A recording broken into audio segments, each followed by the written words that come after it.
So we are really ready to share live images of potentially hazardous asteroid 42, 44, 82 to 2008 DG5, and for this I want starting sharing the console of our robotic telescope. I already asked our robotic telescope to collect images because the weather, while the sky is clear, there is a lot of moonlight out there, as you can imagine, and this is interfering with the observation. And there is also a very hazy sky, to be honest. So let me share the imaging console. Here it is. So we are connected right now, at least virtually, to one of our robotic telescopes. As always, I want to thank the technological partners of the Virtual Telescope Project, and they are Software Bisque, C-Web, and Telescope Live, and also all the media all around the planet which featured this live feed, making possible for you to learn about it and eventually joining this live streaming. So right now, as you can see, we are already seeing the asteroid. I will tell you a few things about this interesting rock. You know, right now we have visited by this, I must say, relatively large asteroid, 42, 44, 82, 2008 DG5, a so-called potentially hazardous asteroid.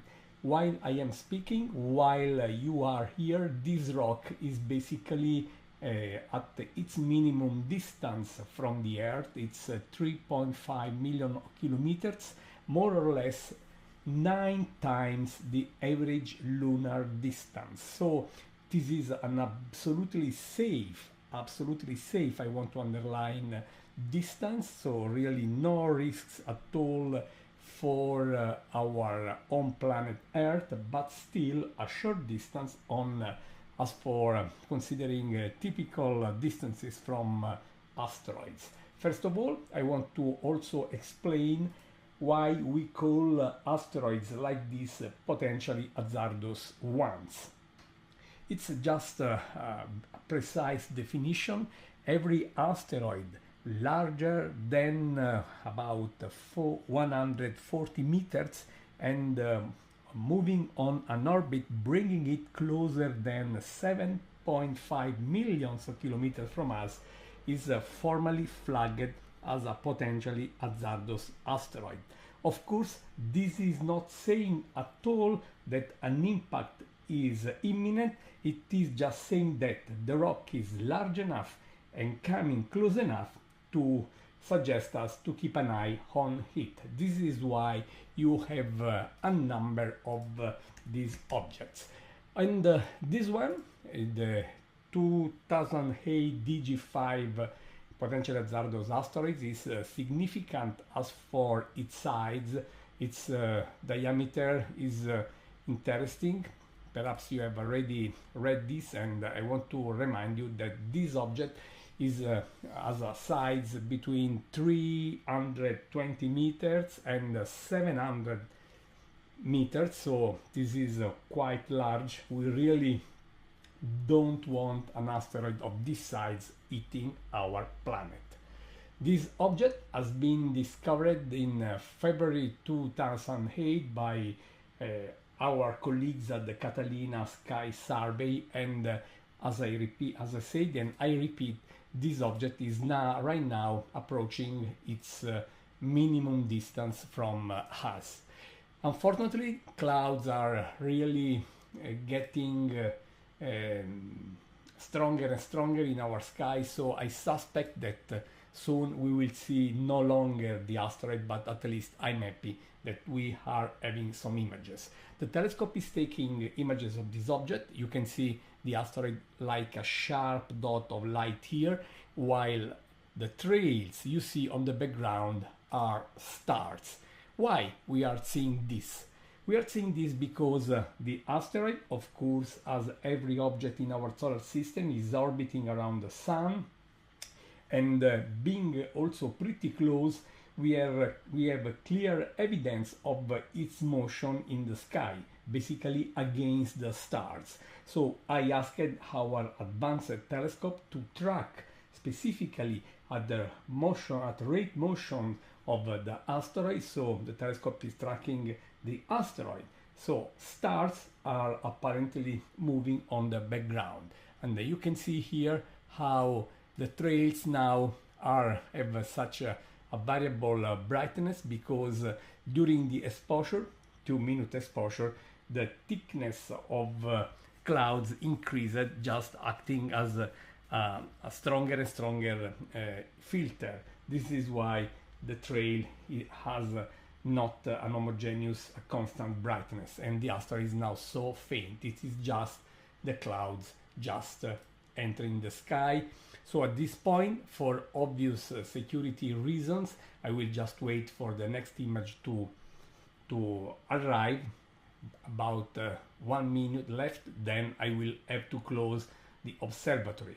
While I am in Rome, my friends, the telescopes are about 120 kilometers north from here in the beautiful landscape of Maremma, Tuscany, under the best skies we have in Italy. Even if with such a very bright moon, those bright skies are basically irrelevant right now.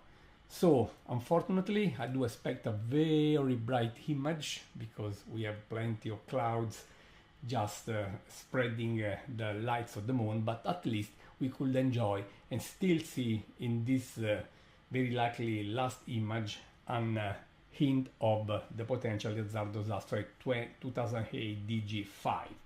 So as I said, right now it's at about 3.5 millions of kilometers, and its relative speed relative to the Earth is a bit more than 7 kilometers per second. And having an asteroid of that size coming that close, it's not frequent.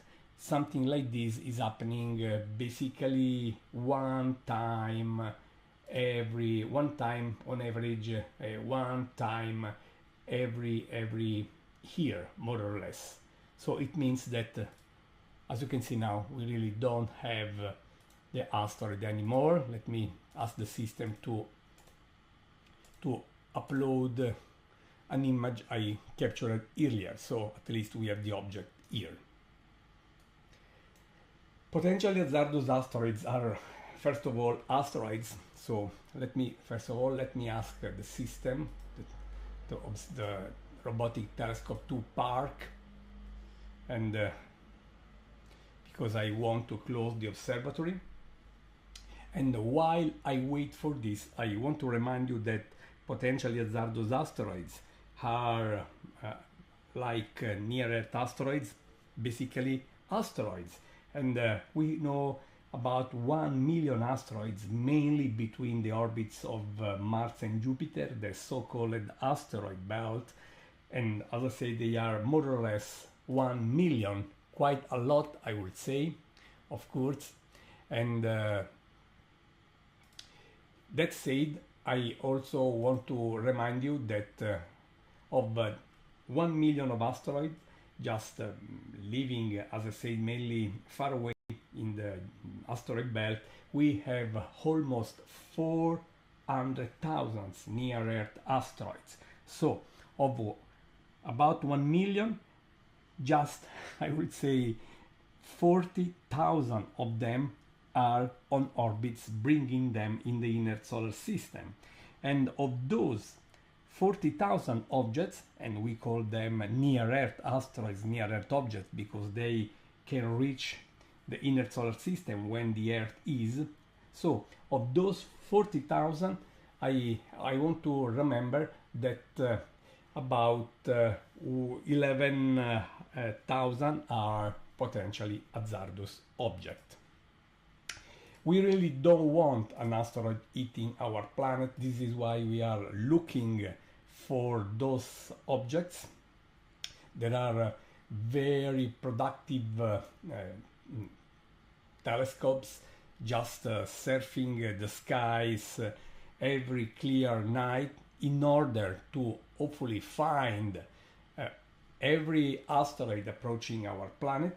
and in order to learn about the risk of a collision, and in case we can hopefully fix the problem, we can mitigate the impact risk. And we tested so well that with the DART mission, the deflection of an asteroid. You might remember the very successful DART mission by NASA, and now we are waiting for the ERA mission from ESA on its journey to go there, just visiting again the asteroid Dimorphos, the moonlet of Didymos, and to learn more about the outcome after the impact. So I'm just going to close the observatory. As I said, let me just give me 1 minute or so to be sure that I will not risk my telescope friends. I really don't want this kind of risk. Okay. Happy that at least we could have a few images. There is also some dust from the Sahara desert, just filling the sky and likely making the situation even worse.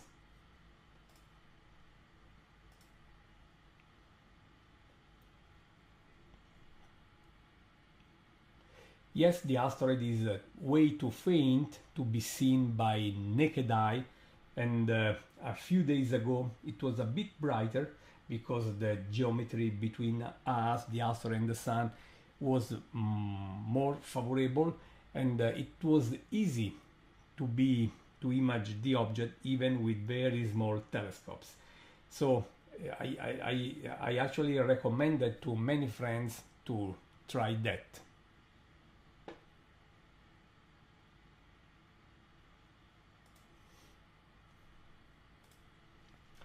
I'm sorry that we had to close, but as I said, the weather did not cooperate.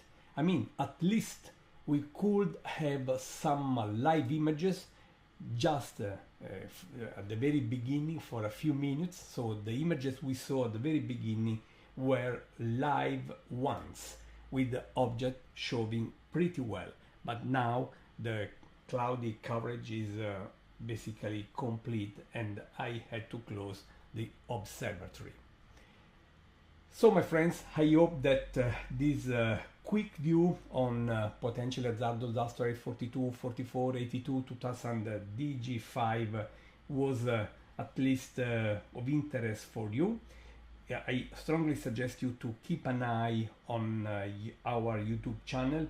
Every time something special is coming, eclipses, meteor showers, asteroids, comets, whatever, we schedule this kind of live feeds, and you can learn all this following our YouTube channel. You can also join our Facebook page to get the same information from there.